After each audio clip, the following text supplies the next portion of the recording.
velik izziv, kako potem neuspehu na parlamentarnih volitvah pripraviti koncept za lokalne volitve.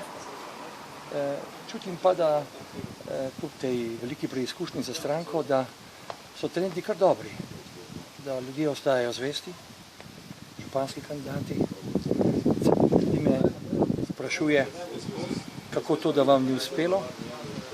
Moje vprašanje je, ali ste nas volili, da nam ni uspelo. Tako da, jaz sem kar realni optimist. Kaj vse morate narediti, da bi bilo bolje, kot je bilo zdaj julija na volitvah? Rekli ste, da je to izziv za stranko, kaj konkretno treba spremeniti? No, lokalne volitve imajo drugo filozofijo, tukaj je izkušenost in moč ljudske stranke v naši dolgoletni vraščenosti lokalna okolja. Tukaj so kampanje različne od občine do občine.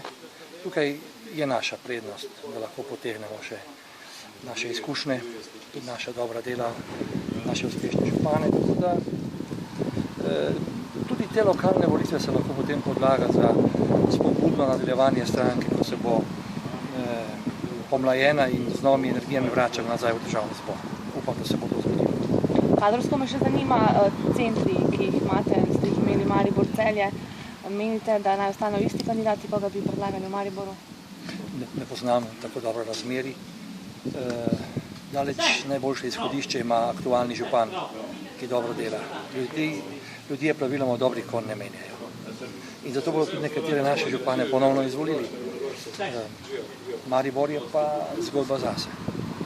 Tudi druge stranke imajo težave z Mariborom. Se bojite še to, da bi vam SMC prevzela tudi dokaj glasove največ vam je odčrla na državnozborskih volitvah? Ta stranka jemlje glasove vsem.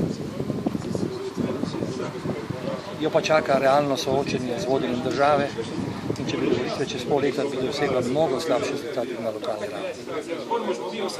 Tako je življenje.